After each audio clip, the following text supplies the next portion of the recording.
Today we are discussing globalization, jihad, and the future of Muslim world. Our guest is Professor Dr. Devji.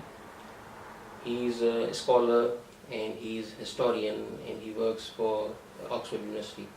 His main interest is in the area of modern Islam. He has a broader concern with regard to ethics, violence in global world. His area of research is Indian and Pakistani intellectual history, Hindu-Muslim political thought, and violence and globalization. His main work is Muslim Zion, Pakistan, a political idea, Impossible Indian, Gandhi, and the temptation of violence. He has written books on landscape of jihad, militancy, morality, and modernity. He has also written a book on terrorists in search of humanity, militant Islam, and global politics. Professor Devji has taken globalization very seriously, so I'm just thinking we should start with the idea of globalization. Welcome, Professor Devji. Thank you very much. Just quick one, with regard to globalization, how do you understand globalization and what issues you see in the globalization? Well, that's a very big question.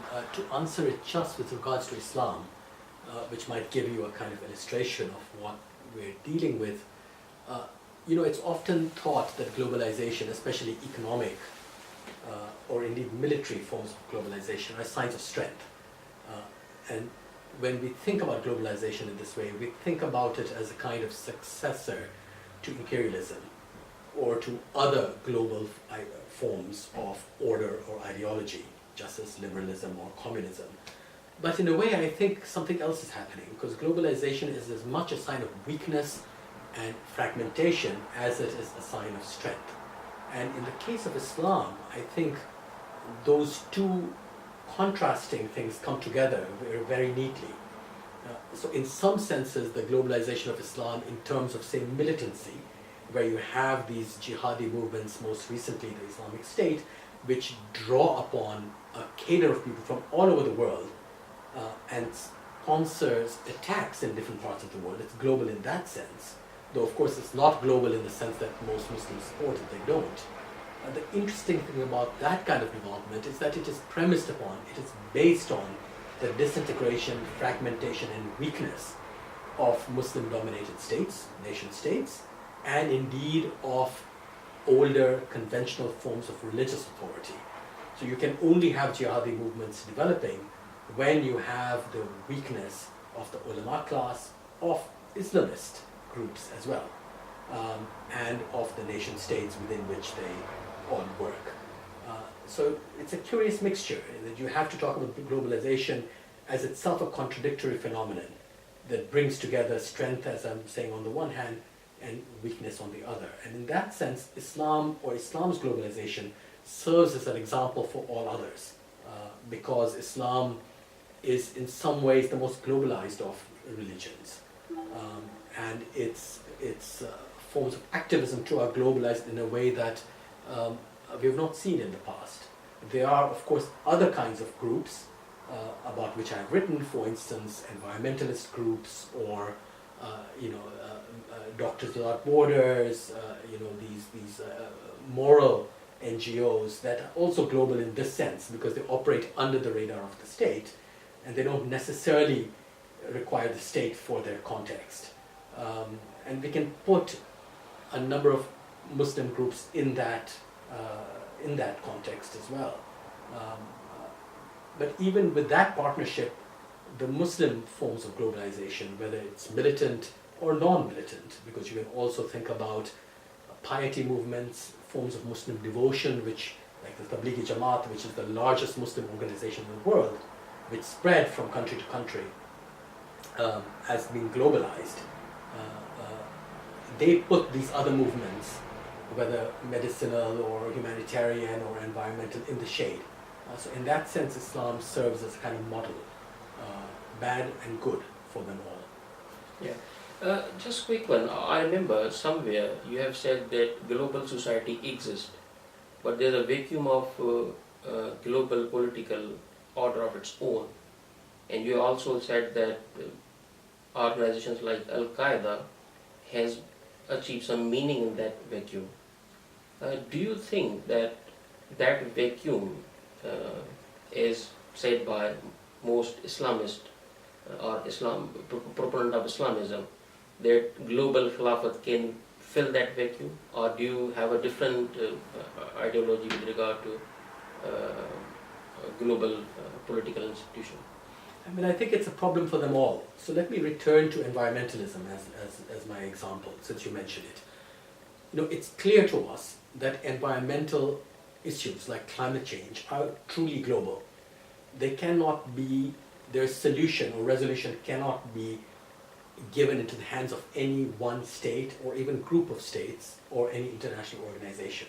They affect people around the globe, of course, differently depending on where they are and what their levels of income, etc. are. Nevertheless, it's truly a global problem. Now, this is a kind of problem that the nation state and indeed even international institutions are not capable of addressing, which is why we've had no real solution, not even the glimmering of a solution to climate change. You know, even the Paris Accord, of course, the US has walked out of it. So it's in the meantime, of course, things are going from bad to worse, so that we can no longer even depend upon what we used to think, that we have, you know, if we have enough, you know, recycling and enough conservation and all the rest and new technology, somehow things will change. So just as environmentalists have to deal with this problem in a way that seems to have no institutional solution, because no amount of personal virtue of your own, recycling, etc., will deal with it. No amount of state virtue will deal with it. So too, on the political level, you have this problem. It's the same problem. And it's militant Islamic groups in particular that have recognized it for what it is. Insofar as they think of the Muslim community as a global community, which of course it isn't in many ways, it is and it isn't,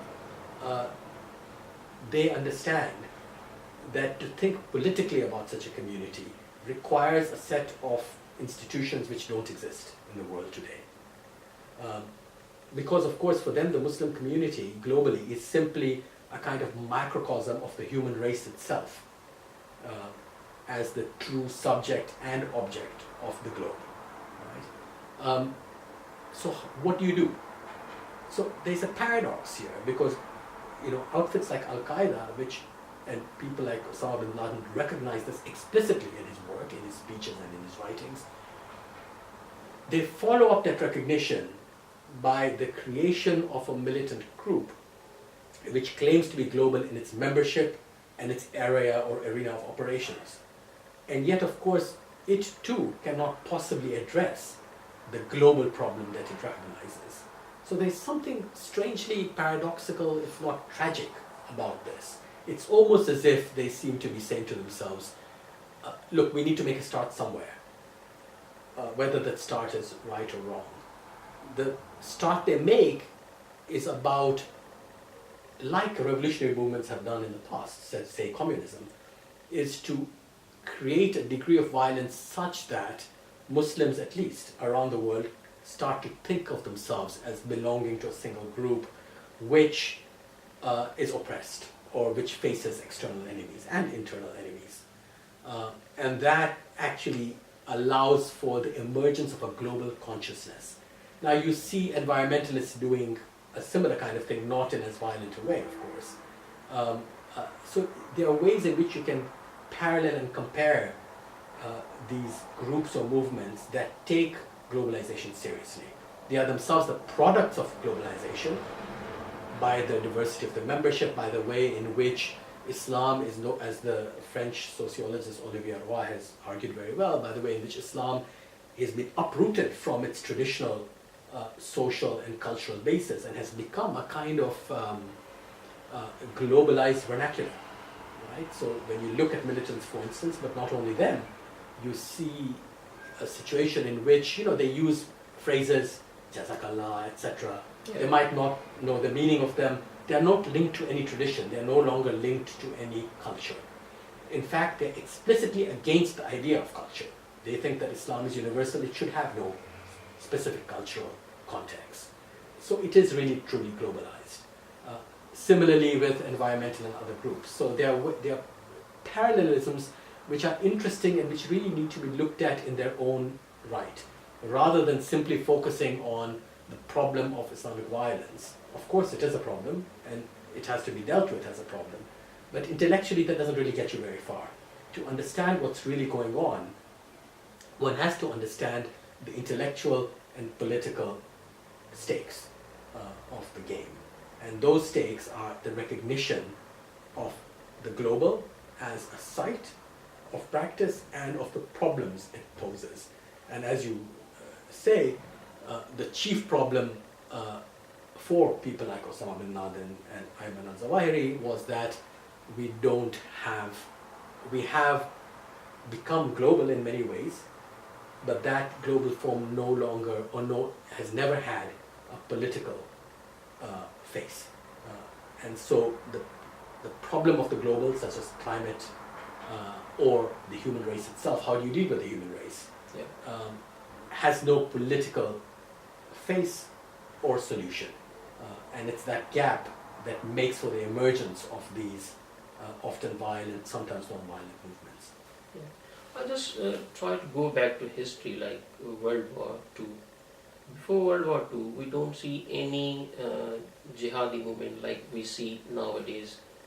Al-Qaeda, ISIS, Daesh, so many violence movements from militant Islam. In history, people say that after World War II, UK and America decided to curtail communism, and they decided to promote religion. And we can see there were two religious states, not in terms of theology, but those were two religious states which came into being. One was Pakistan, which came into being in 1947, and the other was Israel, which came into being in 1948. And also after formation of these two states in 1950s, Khaliq Zaman from Pakistan, he led movement for Islamism, which failed, and he was supported by America. And if we go a bit further, there was Arab nationalism. And if we go further, there was formation of OIC. If we go further, in 79 there were three main events happened. One was the revolution of Iran, and the other was Soviet invasion of Afghanistan, where Mujahideen again came into a real shape, and Islamization of Jihad. So do you see that this problem is basically creation of imperialistic powers? In some ways, there is a prehistory, of course, to jihad movements. One doesn't even have to go back to medieval times for it, to look for it. So in the 19th century and in the early 20th century, you have in many parts of the world, Shamil Basayev in Chechnya, what is today Chechnya, Sayyid Ahmad Shahid and all his followers in early British India, NWFP, part of Pakistan, and Sayyid Ahmad of the Rif in North Africa. There are many movements which explicitly take the name jihad, and they tend to be anti-colonial movements. In the case of Sayyid Ahmad Shahid, it's also anti-Sikh, right? Anti the kingdom of Maharaja Ranjit Singh. But these movements tend to come out, interestingly, of Sufism. Not like modern jihad movements, which come out of non and indeed anti-Sufi forms of Islam. A lot of these traditional movements are Sufi, and of course there's a long history of Sufis being seen as ghazis, as sacred or holy warriors. This language and this form of jihad was regional, it was specific, it did not seek to join up one with the other, it did not have a global vision in general. It had a universal vision of Islam, but its arena of operations was very specific and very specified. What has happened, as you say rightly, after the Second World War is that there's been a wholesale ideologization of this in the very Cold War language, where you have two great ideologies, communism for the Soviets and liberal capitalism for the West, for the American-led West. Islam is ideologized in the same manner, in the same period. And indeed, we see Islamist thinkers like Maulana Maududi speaking of Islam as an ideology in this sense.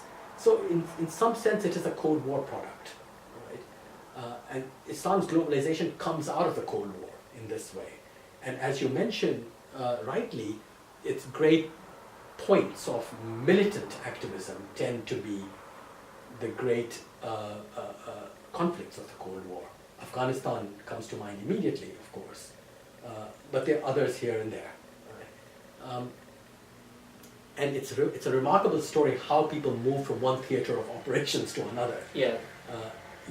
From Afghanistan, from the first anti-Soviet jihad, when that cools down a bit, people on the one hand go to Kashmir, to Indian Kashmir, and it starts there in the 90s, right? The jihadi activity, which is not global because it's about Indo-Pak relations. Then you have people moving like Osama bin Laden himself. They go to Sudan, they go elsewhere. There are people who come, they circulate. All of this is made possible by the sort of post-war network of rail and air travel and the financialization of the economy, which allows for credit card, paperless transactions, etc., etc., etc. So it's very much a child of its time. And there are people who recognize something of what's going on and try to globalize Islam differently. But I won't even use the term globalize for them, actually. So people like you mentioned, Khaliquzzzaman, they're interested in the internationalization of Islam. Their model is an internationalist model, like the UN. Interrupt. Before Khaliquzzzaman, I think Jamal Din Afghani, he basically gave the idea of Islamism, the ideology of global Islam. Or pan-Islamism. Yeah, pan-Islamism, yeah. But he had, interestingly, so his model was an imperial model, because he used the Ottoman Empire as his basis.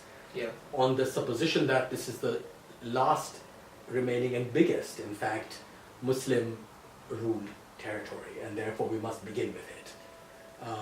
It turned out not to be a good idea in the sense that the Ottomans were defeated during the First World War, and the calls for jihad, the Ottomans issued a call for jihad, were not heeded.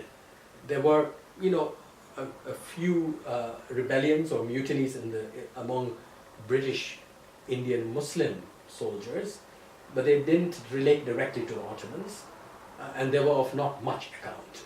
So in that war, Indian Muslims, and of course the British Indian Army was the largest in the world, fought for Britain. They didn't fight for the Ottoman Empire. Whatever their views about Islam might have been, it's only after the war that the Khilafat movement in British India, which includes what is today Pakistan and Bangladesh, became a huge thing. And that was about, of course, preserving some authority for the caliphate.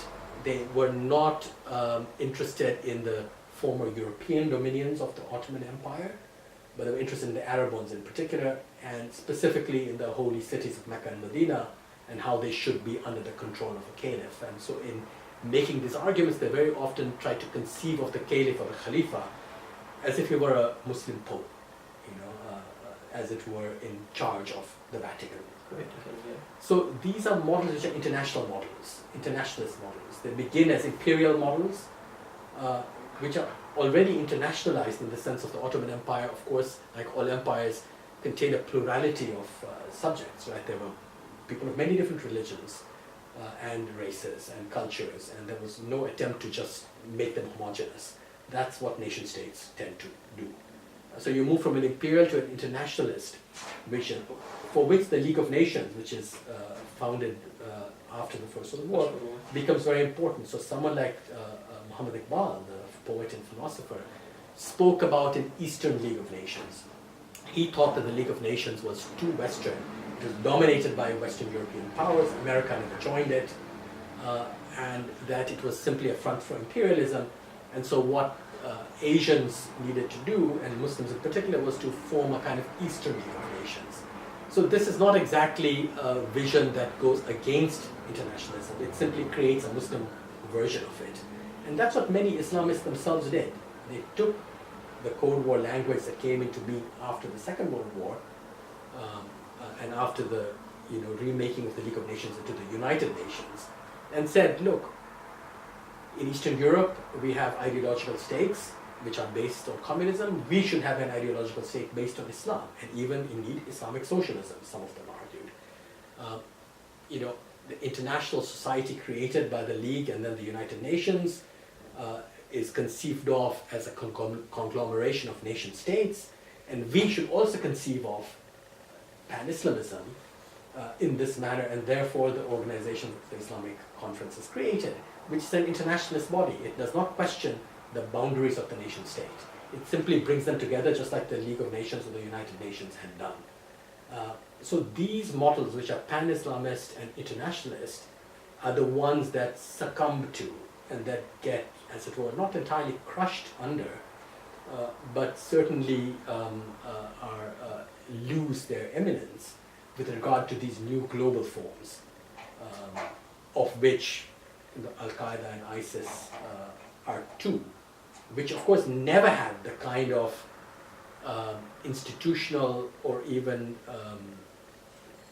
demographic strength of the OIC, but have had much more political resonance than the OIC has ever had, precisely because they operate at the global level and not through the nation state. So they can act very quickly, whereas the OIC, like the UN, has to require the agreement of all its members and shows itself to be quite conventional. Is a voice for all Yes, Muslims, exactly. not as a political institution. And many things are therefore off the table. You cannot raise certain issues at the OIC, just as you cannot at the UN, because you need the agreement of members. So compared to them, the global Muslim groups have no such compromises to make, and they seem to be able to move much quicker, though in fact they're much smaller than these great bodies. Yeah. Just I'm thinking in terms of what jihadi movement think of national state. I've seen there are so many things which happened during last 250 years after the industrialization of world, industrial globalization. And I've seen that industrial globalization is not welcomed properly in Muslim world. I can see there was some part like pan-Islamism movements. They believe that national state divide Muslims, and it is not in favor of Islam. So how do you see this whole ideology of these jihadis? It's interesting that a lot of the criticism of the nation state comes from much earlier. It comes from the late 19th century, and it's not specifically Islamic or Muslim, though today it's Muslims who seem to represent it, anti-national sentiments more.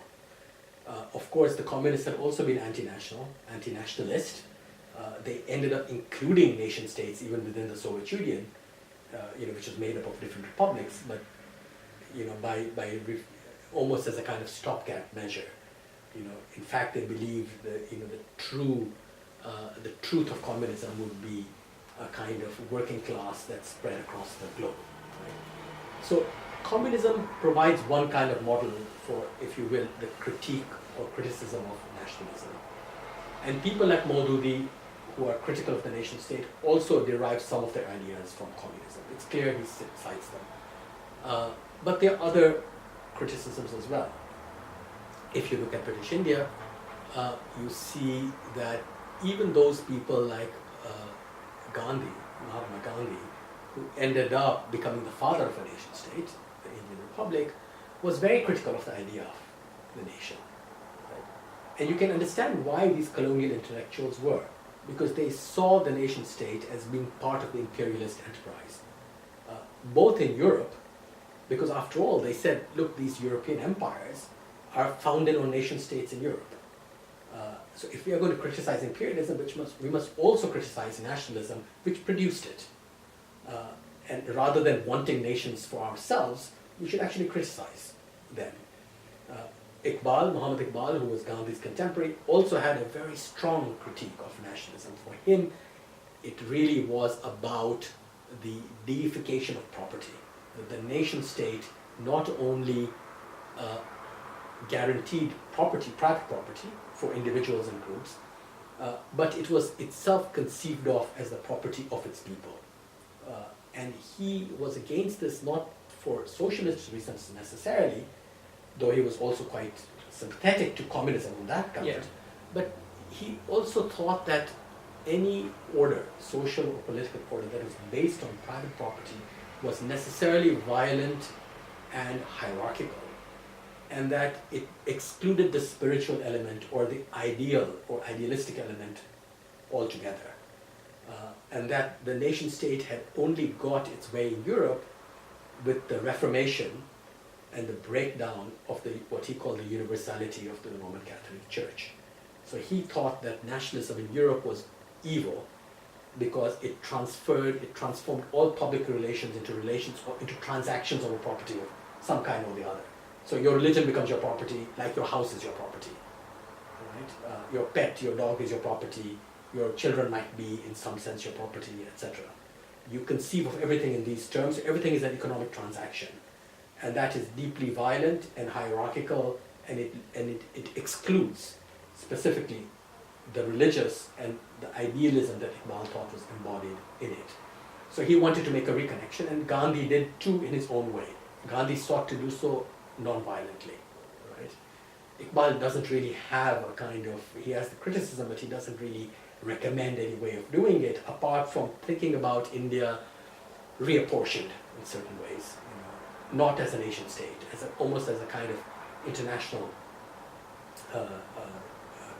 or post-imperial form of polity. So this is where the criticism of nationalism comes from. So people like Maududi inherited, people like Said Qutb inherited from these prior debates, which, as I said, come out of communism, but also come out of other anti-imperialist ideologies or ways of thinking. Today, the communists can still be anti-nationalist, but they don't really voice that very much. And today the debate in Britain, for instance, is very interesting. It's the same debate, but it's pitched differently. So you have, on the one hand, those who want the sovereignty of the nation state with Brexit, and you have both a right-wing version of that and a left-wing version, socialism in one country, which is Jeremy Corbyn. And then against that you have this kind of globalism, which is we want the European Union, we want to be part of it, we want to be part of a post-national federalist order, because the European Union is a very fascinating kind of polity. It's a polity which has nation states within it, and which is very powerful. It has its own currency, etc., but it has no sovereignty at the EU level. Right? It's the nation states that have sovereignty. You can see it as one version of ideas like the Soviet Union, or ideas that were floated in the 1930s and 40s for India, that it is going to be a bit like the Soviet Union, a bit like an empire, these kind of federalist models. So that's where the critique of nationalism comes from, and this is where it's going. Now, what the Islamists do with it is something a bit different, of course. By the time we get to jihadis, they've inherited this language, but they are no longer thinking of the same kinds of solutions to the problem that they think nationalism poses. So in their view, therefore, you have to have something like the Islamic State, which has no borders, no proclaimed borders. It expands endlessly, as if it were a medieval empire. Yeah. Except in this case, everyone has to be homogenized. Unlike old empires or international orders, where plurality was possible, where there were different kinds of people, there's no Muslim empire which was not pluralistic. It had different religions, it had different classes. Even first city-state of Medina was example Yes. of plurality. So the interesting thing about these people who criticize the nation state is that they have embodied the strongest virtue, or rather the strongest element of the nation state in the quest for homogenization. That is a truly nationalist move. It's the nation state that wants to homogenize people in some way or the other, right? That form of homogenization, which is truly national, is what has curiously and paradoxically been appropriated by the global jihadis. Thank you very much for discussing this concept of nation state. I'm just thinking, with regard to Muslim world, on one hand, most of Muslim scholars, not most of, some of Muslim scholars criticize the nation state. But on the other hand, scholars like, I shouldn't say scholars, like Jinnah, politicians like Jinnah, they were the proponents of secular Muslim state. So they wanted a secular Muslim state, and then ended up something which is quite different what they visualize. So if we look at the future of Islam, on one hand there is Islamism, on the other hand there is Arab nationalism, and on third hand there is a concept of secular Muslim nationalism. So moving forward, from your perspective or from your study, what is the best solution for Muslim among all three systems? I mean, it's almost impossible to say, except to note how interesting it is that today, as we speak, with the impending defeat of the remnants, for the moment, of Islamic State and Al-Qaeda, the nation state has never seemed stronger in the Muslim world. Only two, or possibly three, are in deep trouble existentially. Afghanistan, Somalia, and Yemen. Apart from them, whether you like them or you hate them, every Muslim state is very strongly a nation state. In the case of Saudi Arabia, there are moves to diminish the authority of the religious establishment. In Iran, of course, the religious establishment both rules, but also is subordinated to the logic of the state. It can never go against the state. And similarly in other countries. So, we seem to be in a period of revival for the nation state in the Muslim world. Whether or not it lasts is another question. The true transformation wrought by the emergence of global jihad, I think, seems to be the decline of old-fashioned Islamism. They've been cut off from the right, if you will, by the logic and violence of the jihadis, which they never entirely supported. And they've been pushed to become more liberal. And Tunisia and Nahda is a perfect example of this. It has become more and more liberal. It has come out of this pan-Islamist framework, and it has nothing to do with jihad. It's a crucial Islamist movement. What has happened with the Jamaat-e-Islami in India and Pakistan and Bangladesh, and with other groups, also bears some scrutiny. So I think in the post 9/11 world is very interesting in that way. Immediately after 9/11, we thought the nation state in the Middle East and other parts of the Muslim world was on its last legs. It seemed that Iraq and Syria were going to be overthrown from the inside and by outside fighters. But that has not happened. And everywhere the nation state seems to be in an upswing. Not necessarily for the good. Often it's in a way that really violently cracks down on any dissent at all. So that seems to be the mood there, which is fascinating. As far as Jinnah, and what's so fascinating about that is that here you have a truly innovative event in world history. No one had seen this. This is the first state formed not on the basis of religion so much as on the basis of a community that was defined by religion, which no longer wanted to be a minority. And it no longer wanted to be a minority because its leaders thought that the way in which the majority-minority relationship was structured in British India was unhelpful both to the majority and to the minority. And in a way, Jinnah's effort to create a new state was to solve or get rid of the problem of majority-minority confrontation, right, by literally splitting the country. Right? Now, he may have wanted to do it in one way and it ended up in another way. That's what happens in history. That's what happened in history. But it's an absolutely crucial turning point. And yet, perhaps because it was so innovative, it has had very little resonance in the world outside. Jinnah remains a South Asian thinker, a South Asian political figure. Very few, if any, people outside Pakistan and India. He remains very important in India. He's a constant subject of conversation and controversy. But outside India and Pakistan, he has almost no name. It's really quite extraordinary. And maybe the innovation of his politics has yet to be understood. Because it so easily and quickly slides into the idea of an Islamic state. Right? Whether he wanted that or whether the leaders of the Muslim League wanted that, that's entirely up in the air. It's arguable.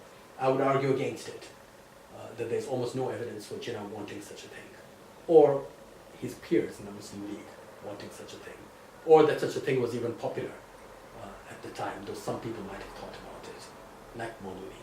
Yeah. So Maududi, of course, was against the establishment of Pakistan initially, because he didn't like the idea of a nation state. It's only once it's created that he decides to go there and make something of it. So that is in a way, it's the creation of Pakistan it remains a kind of mystery globally, because it has never had a global afterlife. And yet, one really needs to go back there and see what happened.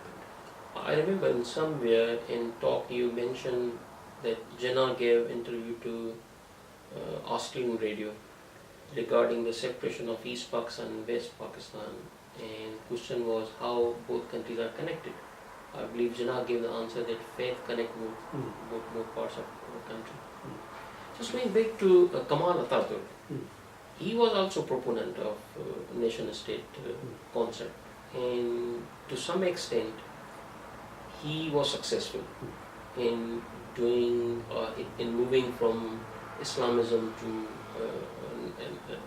nationalism, and it is also referred as a model in countries like Pakistan, in Malaysia. So how do you see that movement, and how do you see the current Erbakan, who's again going back to Islamism? Like if you remember back in 90s, he formed D8 countries. That is type of again pan-Islamism. So how do you see, because in Muslim world that contradiction is quite vivid, that same country at one point propose or promote one ideology, and other point they promote another ideology. Like I give you example of Nasser. He imprisoned Shahid Qutb during Arab nationalism because he was against Islamism. After 6-day war, he released him, and he said, okay, whatever you are going to do, do it. So why that contradiction happens within Muslim world, and it gives a confusion that either we are not clear where to go, or there's something wrong in terms of global structure, where we are trying to find out a space which is near to Islam and also near to globe. So do you have any opinion on that? Yeah, I think that, going back to Jinnah briefly, you mentioned this thing about faith uniting the two sections of Pakistan separated by 1,000 miles of India. He meant, of course, by that not faith in Islam, but faith in oneself, in yourself, as he used to say very often. And why this was important for him is because he was himself sufficiently a critic of nationalism, like Gandhi and Iqbal, that he thought it could not or should not be based simply on what is given to you, meaning language and history and culture. And Jinnah had no patience with these things. He was a good lawyer in this way. He was quite distanced. Whereas India, for instance, is founded on these unities: historical continuity, geographical unity, linguistic presence, cultural, etc. Pakistan could really not found itself in this way, because if it founded itself on these ideas of history and culture, it would simply be tied back to India. Then what would be the difference? How is it that this part of Punjab is sufficiently different from that side of Punjab, that part of Punjab, exactly. or this part of Bengal from that part of Bengal, right? So it had to actually manufacture its nationalism out of something else. It wasn't history and culture and tradition and language. It was something about the future. It was something completely new, which is why Pakistan as a name was completely new. It never referred back to history.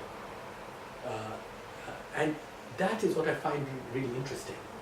in that sense, it was a bit like the Soviets. They were looking to the future. They were not looking to the past. They had some elements in the past. And for Jinnah, the nation was otherwise empty. It was hollow. It was simply shaped by a will to the future. It didn't have anything in it, as it were. And maybe because it was hollow, Islam could actually come in to fill it later on. With Mustafa Kemal Atatürk, of course, it's entirely the reverse. There it was all about history, tradition, culture, language, right?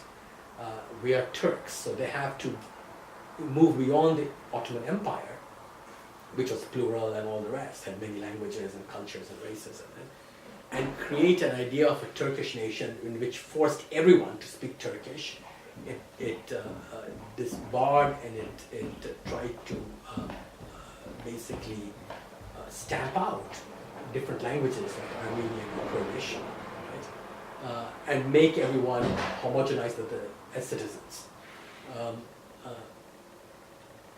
And though of course you're right that Pakistan and Turkey especially have had a quite intimate relationship. Yeah. During the Cold War, especially because of course Pakistan was, because of its enmity with India, was trying to move into the Western camp.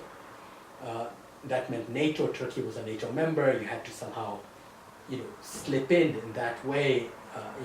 CENTO is formed and all the rest. So this is part of Pakistan's quite in addition to the Islamic precedent that Turkey sets, which after all people like Jinnah, who was an admirer of the Ataturk, and even Iqbal, though he was religious and Mustafa Kemal Pasha was not religious, Iqbal admired him and called him a Ghazi, etc. So there is this historical connection, also because of the Khilafat movement in India, the support of Turkey. So there was a kind of idea of friendship between these two, between the Muslims of South Asia and those of the former Ottoman Empire. But in addition to that, of course, there was this thing about the Western camp, NATO, the Western Alliance, and all the rest. And also, of course, the military, the power of the military.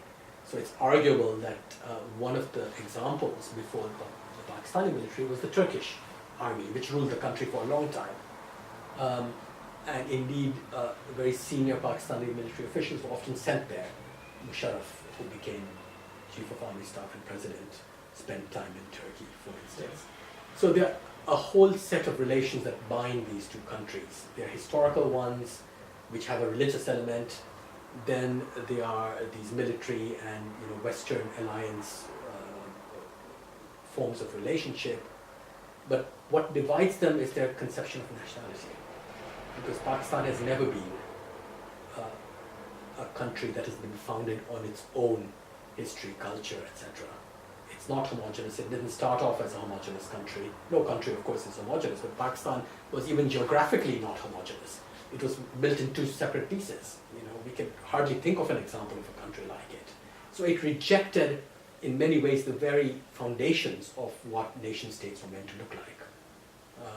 It was, and I argue this in my book, it took as this model not just the Soviet idea of looking to the future, but also the New World or American idea of creating an absolutely new polity with no history, with no background.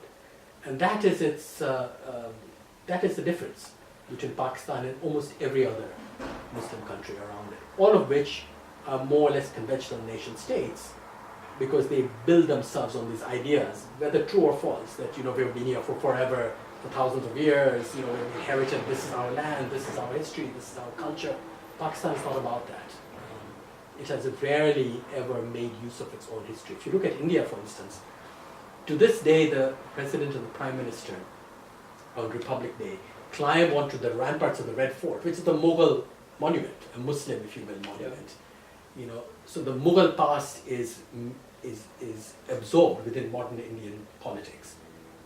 In Pakistan, no one does things like that. There's a lot of Mughal stuff lying around. Yeah, they make no use of it, in Lahore, the fort, etc. They make no use of it. They disdain the history even of Islam in Pakistan. It's really an intriguing thing. And that is the sign of its removal from this kind of European nationalism, which is what makes Pakistan different from other countries. Thank you very much. Yeah. You have done a very good discussion on nation state and models of Atatürk, Pakistan. I'm just thinking, how do you see in current scenario, especially jihadi movements and the different approaches from different countries, how do you see the future of Muslim world overall? It's difficult to say. Do you see any silver lining somewhere? Well, as I said, if it's a silver lining or not, I can't tell, but there seems to be a resurgence of the nation state in some form. It may not last. And these forms of state are also, in quote, secular. And I'm not the first who has made this argument, whether you're looking at Saudi Arabia or Qatar or whatever. So for a couple of decades, if not more, we've been weeping about in the West, about, oh, there's no secularism in Islam, and, you know, it's all going, you know, the states are going to wither away, and there's going to be all this caliphate stuff, and we seem to be at the reverse of that now. Now, this is not to say that there might not be another movement, whether jihadi or otherwise, but as far as I can tell, this is the situation. Also, there have been defeats of military coups, such as in Turkey. In Pakistan, the military it's never clear where it is, but it's not explicitly in power, though it could have been. So again, there are no parts of the Muslim world where you have explicit military rule. Even in Syria, which of course is, you know, it's about a regime trying to reconquer its territory by force of arms. Nevertheless, there are charades of elections and things like that. So you have the return of the nation state. You have a kind of strange and interesting revival of secularism in quotation marks, because it might not call itself that. And you have the military taking a back seat, apart from Egypt, in most of these countries. So that's a significant difference. Whether there's any future or continuity in it, I cannot tell. But we should notice, of course, that as my friend Jamil Aydin has written, written a little book on the idea of the Muslim world, that this idea is itself a new idea. It doesn't come from the earlier days of Islam. That it's an idea, it's a Western idea from the 19th century, this figure of the Muslim world, which is not the same thing as the Ummah. And the Ummah might not have been conceived of in geographical terms anyway, in earlier times. Right? It was a metaphysical category, it was not a political category, it was not a geographical category. You thought about the Ummah, you thought about people who had died as well as people who are yet to be born. You didn't just think of people living in political order. So these categories and ideas are changing and changeable. And one wonders how much future the idea or category of the Muslim world itself has within it. But it's proven to be remarkably resilient. You know, during the Iraq War, meaning, you know, after the exit of Saddam Hussein and the rise of sectarianism, people thought that the entire thing was just doomed to a sectarian impasse. It would just be Shia Sunni everywhere. You know, people talked about the Shiite crescent and all the rest. That doesn't seem to have happened. Of course, there is still a huge back and forth between Saudi Arabia and Iran, and there is sectarian violence in different countries, including Pakistan. Nevertheless, we are no longer in a situation where we can say that the Muslim world is divided in these terms. It isn't. Things change quite rapidly. So the things that we think of as being somehow deep-rooted and coming to the surface prove not to be such, even if there is violence. So in all these ways, I'm relatively hopeful. You know, I don't think this is a part of the world that is going to be driven in sectarian terms into a kind of civil war. You know, I don't think the state is going anywhere soon. I think there has been, as I said, a kind of liberalization of the Islamists. They have been caught on the back foot. They are no longer at the vanguard of revolutionary movements. Those are the jihadis. Whether they will revive after the putting down of ISIS and Al-Qaeda, I don't know. I think it's unlikely. So where else is Muslim thought going? That is the big question. And it can it can go into piety movements like the Tablighi Jamaat, which are socially conservative but which have no political element, and a lot of Salafism is like that as well. And that might be the kind of thing that nation states would like to happen in the Muslim world. Or it can go in a more experimental direction, which need not be militant. And that's where I would look. Not because I think that these experiments are going to be earth-shaking necessarily, but I think something's got to happen. And as someone who teaches in a university, and interacts with students from all around the world, I see there's a lot more interest in ideas, in political thought, in thinking about Islam differently. There's been a whole set of books now which have been focused on not Sharia and law and the Islamic State, which had been the staples of all scholarship on modern Islam for a long time, but rather on trying to recover another language of politics out of kingship. Right? Not that people want kings back again, but how can you think about what politics might have meant for Muslims before colonialism? It was precisely the eradication of kings and princes and such authorities that made Islamism possible in the first place. And now there seems to be a kind of recovery, an attempt to recover the political language of that period, to see what happened to it, because there's a recognition that these ideas that emerged from the 1920s onwards about Islamic states and Islamic law and all the rest themselves have come out of a colonial situation, right? And that there is more to them, that there is more to Islamic history and political ideas than that, not that those are unimportant. So that's where I would look. I would look to a new thinking about politics and new forms of experimentation on Islamic identities and ideas of Muslim culture. I'm just thinking, like, in Islam there's a concept of ijtihad. It's an original concept of Islam, and the concept of ijtihad is to update your religion, because Islam has a approach that's a complete religion. It's a deen, it's a complete religion. And by some reason, ijtihad, door of ijtihad was closed back in 12th century. There's also talk of, if a door of ijtihad again open up and Muslim thinker again start thinking, it might give some good fruits to Muslim world. So that idea exists there. And the other thing is, Muslim world, if we look at the history, they have no such proper political structure. Like if we look at the four caliphates of Islam, all four caliphs were elected, selected, nominated, so method was different. Then there was a kingdom, so there was no proper patron. Inherently, Muslim world is lacking the political patron.